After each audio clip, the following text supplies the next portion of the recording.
For where it's like, oh, that's not what the market's going to be for Xander Bogaerts in the winter. Yeah. And we may have misread how that was going to go. And then we get the latest Chaim report of him just being like, I need a minute in an airport terminal. And you're just like, the Red Sox have fallen so damn hard, John. And I'm sorry to do this. I'm sorry.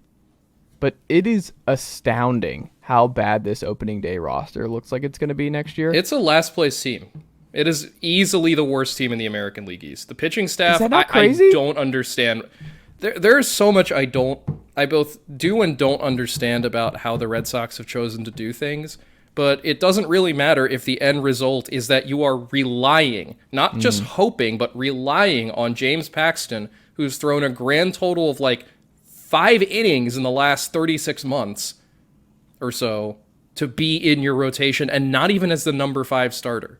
Mm-hmm. You know, it's Chris Sale is penciled into that rotation right now, and Chris Sale has basically been missing the last 2 years. Yeah. There are two guys. No, there are 2 guys in that rotation who have basically not pitched competitively in the last 2 seasons. Mm.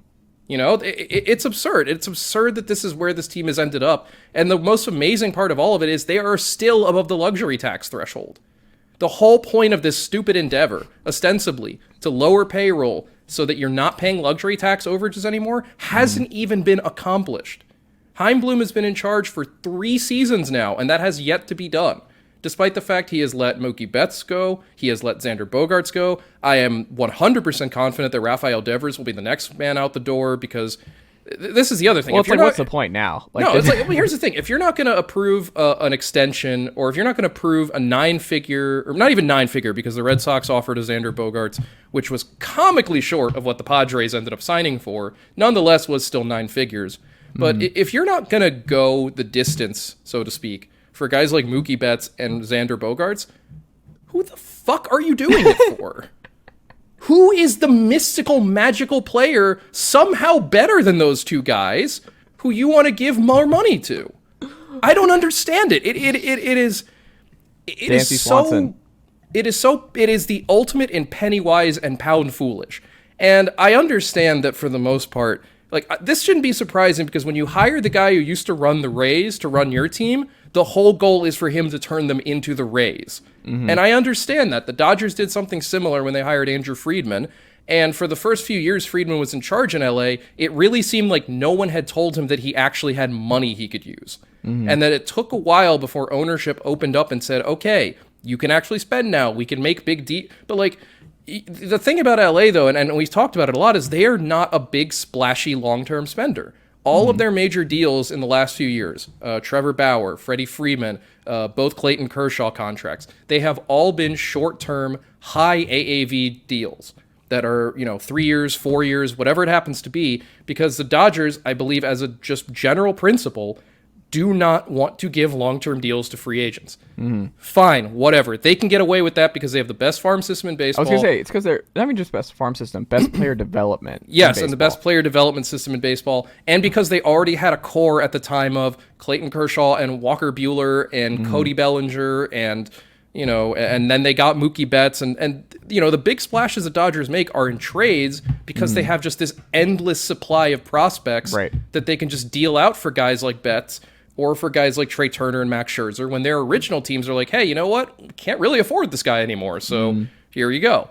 The Red Sox aren't doing that either, though, because they don't have that level of farm system. The post-Dave Dombrowski years, they've been slowly, building prospect depth, building farm system depth, and there's been some good results in all of that. There's some genuinely good prospects within that system. Marcelo Mayer, Tristan Casas, Brian Bello, who is going to be in the starting rotation almost certainly this season. Lower than that, you have guys like Brandon Walter, Ceddanne Rafaela, Miguel Bleis, All of those guys look like they have very bright futures, but they're not ready to contribute yet.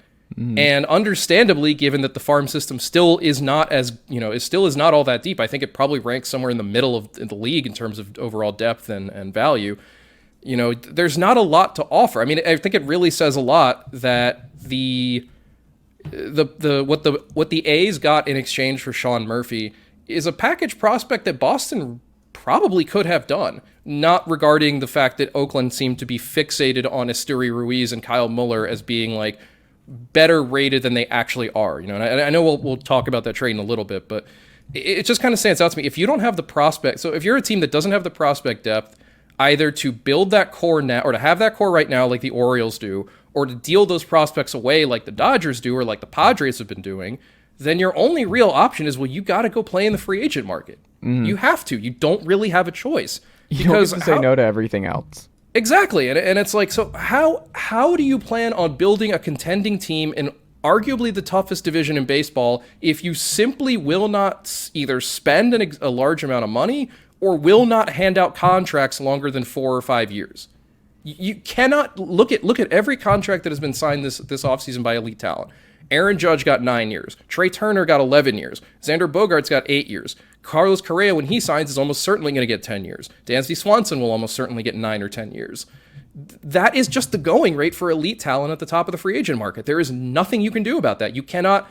I don't give two shits how much you think it is an irrational market full of teams like the Padres deciding that they're just going to splash cash on literally whoever they can find first.